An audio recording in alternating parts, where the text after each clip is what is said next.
Amor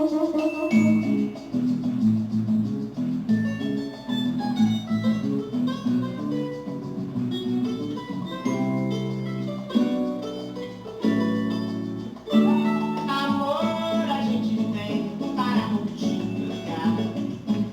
Felicidade é coisa pra se divertir. E com os mais amigos a gente somar. É certo que a tristeza vai diminuir. A andorinha só não faz verão. Dois peixinhos a nadar no ribeirão. Pra 3 filhos eu servi 2 pratos. 4 patas tem um par de patos. Lembra do senhor Pitágoras, que contava com a bela matemática?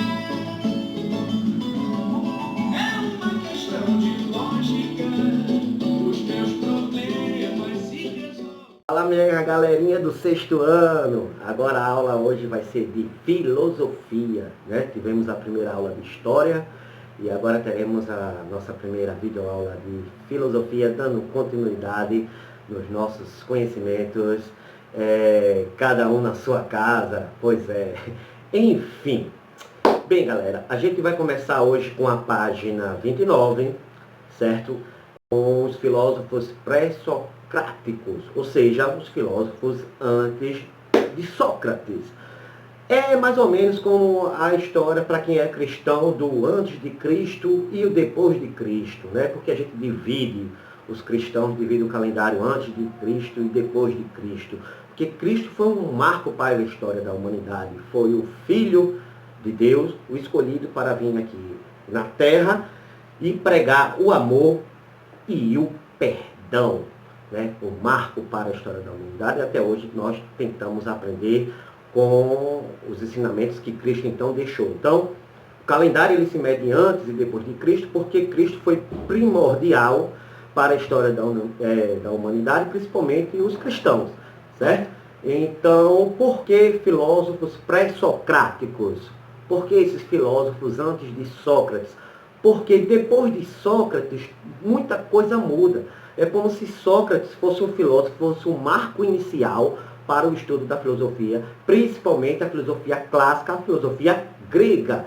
Dentre as principais características do filósofo Sócrates, que a gente vai estudar posteriormente, é que ele diz que não sabe, só sabe que nada sabe, ele não sabe de tudo, ele é um eterno conhecedor, né? Segundo ele está procurando uma verdade única, uma verdade universal, que para ele existe essa verdade universal, e essa verdade é um conjunto de verdades que a gente vai buscando através de nossas experiências e nossos experimentos, através do nosso cucurutu, ou seja, da nossa razão. Então, ele foi um filósofo que foi um marco, um divisor de águas para os filósofos, principalmente da antiguidade clássica. Qual a importância desses filósofos pré-socráticos? Foram os primeiros filósofos que começaram a agir com o cucuruto, com a razão, deixa um pouco o mito de lado e começa a fazer questionamentos a partir dos seus experimentos.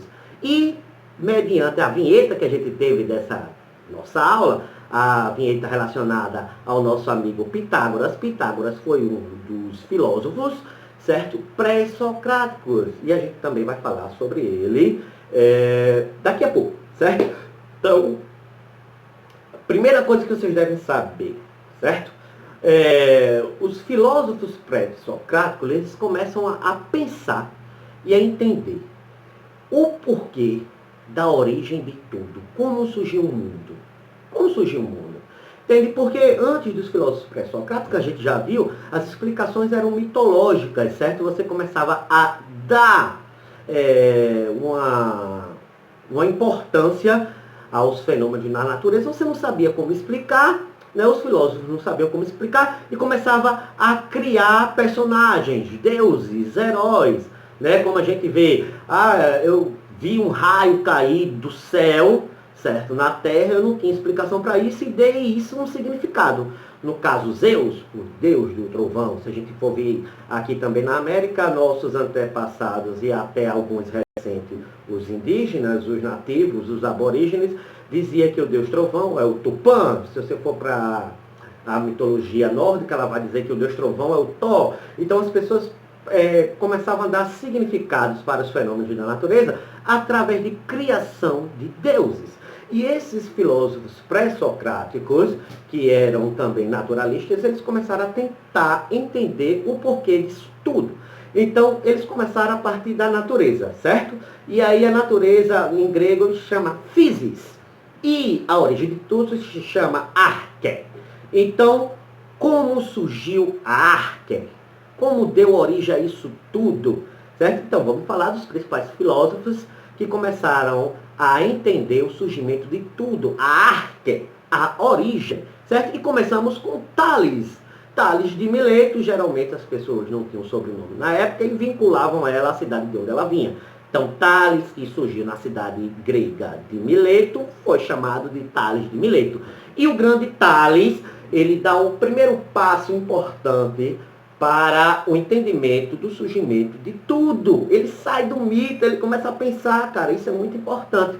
E aí ele escolheu um elemento da natureza primordial para o surgimento de tudo. E esse elemento é a água. Então Tales acreditava que a origem de tudo parte da água. Aí você deve perguntar, Val, por que a água? Bem, Tales pensou o seguinte, ele pensou que a água, ela está em todos os lugares do nosso planeta, seja ela no estado líquido, sólido ou gasoso. Ela aparece em tudo. Para você ter uma ideia, o nosso planeta Terra tem um volume maior de água do que de terra, mas extensão, terra, volume, água. O nosso corpo é composto, em grande sua maioria, de água. Então, Tales, ao estudar a água, pensou, a água é a origem de tudo. Lógico que hoje sabemos que nem tudo é feito só de água. Existem vários outros elementos que se unem e formam a origem de várias coisas. A água é um deles, não querem dizer que não é importante. Mas o que é importante nesse estudo de Tales é saber que ele saiu de um mito para começar a pensar de uma maneira racional, né? Ele colocou o cucuruto para funcionar. Então a gente dá importância a Tales por isso. Vieram outros, vieram, certo? Vieram também Anaximandro. Quem é Anaximandro? Um filósofo também pré-socrático que discordava um pouco de Tales. Ele dizia, olha, a água é importante, mas a arche, a origem, o princípio de tudo, não se baseia na água, se baseia no infinito. E o nome que ele deu ao infinito foi Aperion. Então existe um infinito, aquilo, algo que não tem limites, e desse infinito surgiu os elementos da natureza, como a água, o ar e o fogo, certo? E a partir daí surgiu o planeta, e a partir do planeta surgiram os outros seres vivos. Então, Anaximandro, contrariando as ideias de Tales, vem nos dizer que o princípio de tudo parte de uma coisa chamada infinito, e que ele deu o nome de Aperion.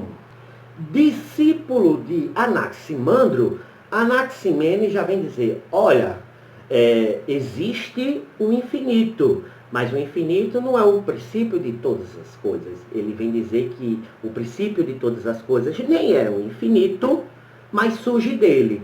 Mas não é a água, e sim o ar. Ele vem dizer que o ar é o princípio de todas as coisas. O ar é infinito. E a partir do ar surgiram todos os outros elementos da natureza, como o ar, como o vento, como a terra e também como todos os seres vivos. Anaximenes parte do princípio que a origem de tudo parte do ar. E o grande Pitágoras, impressionante, não? Cara, ele é filósofo, ele é um grande espiritualista e ainda um magnífico matemático. Pitágoras, aquele filósofo que a gente fecha a nossa aula com chave de ouro. que Pitágoras tem de tão especial? Vamos falar um pouquinho logo sobre a sua espiritualidade. Foi um dos primeiros filósofos a entender que para você estar bem consigo mesmo, para você ter uma paz de espírito, você tem que viver sempre em prol de sua meditação e autoconhecimento, refletir sempre sobre suas decisões aqui na Terra. Então, Pitágoras vem dizer o seguinte, quanto mais desprendido da matéria, mais equilibrado espiritualmente você estará, certo? E para que isso aconteça, você tem que estar num grau mais de meditação e estudo e busca pelos conhecimentos para se afastar dos males que a vida mundana pode proporcionar. Então, Pitágoras e seus discípulos, eles viviam mais para meditar e procurar o conhecimento do que advir dos prazeres da carne. Então, eles comiam pouca carne de animais, a alimentação dele era bem balanceada, certo? Ele vivia de um grau de espiritualidade assim, no máximo. A gente pode relacionar Pitágoras hoje mais próximo da filosofia budista, certo? Então, uma maneira de viver mais na ligação com o sobrenatural do que com as coisas de fato mundanas. Então, ele acreditava que isso era fundamental para que a alma ela fosse purificada. Então, para você viver com um estado de plenitude, entendeu? Você tem que abdicar de muitas coisas que o mundo pode propor, porque as coisas que o mundo pode propor podem lhe corromper. Então é por isso que Pitágoras vivia meditando muito, estudando bastante e dedicando mais a sua vida ao lado espiritual do que ao lado material. Imagina isso na Grécia clássica, antes mesmo de Cristo ou da filosofia budista vir pregar isso e dizer que isso é bacana, ou o kardecismo, né, várias religiões espirituais, né? A gente viu agora atualmente o Papa Francisco, olha que coisa linda, foi lá no Vaticano, né, e fez a missa sozinho, certo? Por causa dessa quarentena ele não poderia estar com seus fiéis de forma material, mas ele foi bem enfático em dizer que estava ali, estava acompanhado de todos, sua energia positiva, toda a espiritualidade estava ali próxima a ele para lhe ajudar nesse momento. Olha que bacana. Pitágoras também pensava desse jeito. Outra coisa importante de Pitágoras, ele foi um grande matemático e ele fazia a junção entre a matemática e a música. Ele dizia que a música não poderia viver sem a matemática e nada no mundo poderia viver sem matemática. A noção de distância, de espaço, de sair, de chegar, o mundo era composto por números. Então, a origem de tudo, segundo Pitágoras, a arque dele era os números. E partia do número 1. Tudo dependia dos números, tudo dependia de cálculos. Os números é que organizavam harmonicamente o mundo e a realidade. Espero que vocês tenham gostado dessa videoaula de filosofia sobre os filósofos pré-socráticos. Um grande beijo, meus alunos. Estou com saudade. Fiquem com Deus.